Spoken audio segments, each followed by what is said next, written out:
Why should anybody be interested in the Ragnar Nurkse School of Innovation and Governance? So I would say that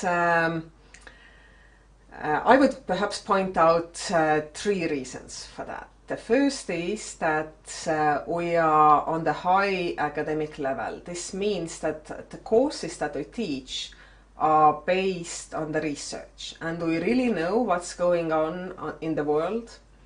We have the comparative knowledge, and we can really, since we are so much involved in the research ourselves, we can also comment upon that in the specific context of Estonia, Eastern Europe, small states, and so on. And in this regard, we very much look on the audience. Who are the people in the audience? And we would like to link this kind of theoretical knowledge to the specific contexts that are represented in the audience. So I think this is really the key, that the university education can only exist based on the good level of research. So what this school gives people is an economic theory based on reality, not an economic theory based on using certain methods. And we think the present crisis in the West merits such an approach again. So we think this was a successful approach in the past, and it will again be a successful method and a school in the future.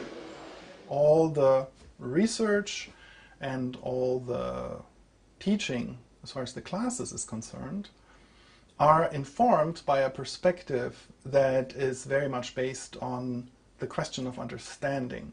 It's not about quantification, it is not about math, it is not about formulae, it is not looking for that which is always the case, but it is looking for that what is special. It is looking for the problems and how to conceptualize those. So the method arises from the problems that are faced.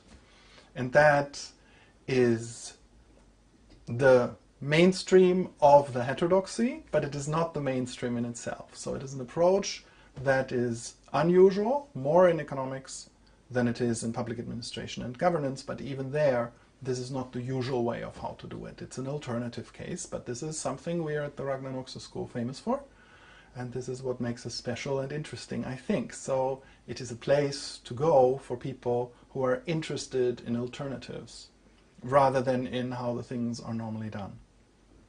When I was offered the possibility of teaching in this course, I found it was a fantastic idea.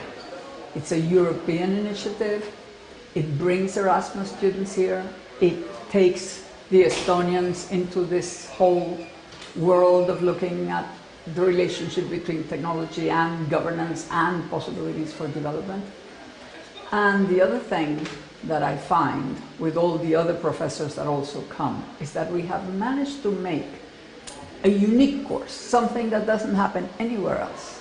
It's a course where you understand about real life, but not in a little sort of small focus way, but in a big way. You understand it historically, you understand it in its meaning, in the causes that move things. So you actually go both very deeply into the causes of phenomena and development, very widely in terms of both history, time, and regions, spatially what's happening, and then you connect it to reality, to the specific things that are happening today that could be happening tomorrow, and the meaning of what happened yesterday. So it's really a very formative course, and my experience is that students just love it.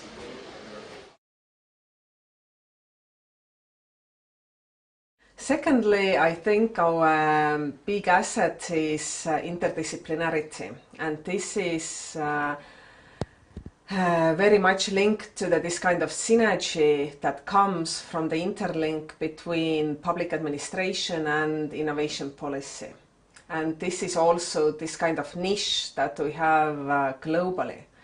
And I think this is basically the unique opportunity to study these kind of two disciplines in a very intertwined way. What I find attractive with the Nurkse school is that we have a whole department which is not only cross-disciplinary but in a sense post-disciplinary, that we are looking at the same issues from different angles. From an angle of technology, economic theory, development policy, economic history, history of economic policy, finance. And finally, which I really like at the school here is the high level of internationalization. And this both in regards to the faculty and students. That the faculty members come from, I even can't remember how many different nationalities and different backgrounds. And even those who are Estonians, they have basically studying experience, research experience, teaching experience from very different countries. And this brings, or this sort of results in a very interesting mix of knowledge and mix of different international practices. And also students, I think this is absolutely great to stand in front of the class where there are so many people from different nationalities and where they can really raise up the hand and say that, well, you know, in India this is this and that way, and the other person says, well, my German experience tells me totally different thing, and so on. So this is an absolutely fantastic atmosphere for both the students and faculty members.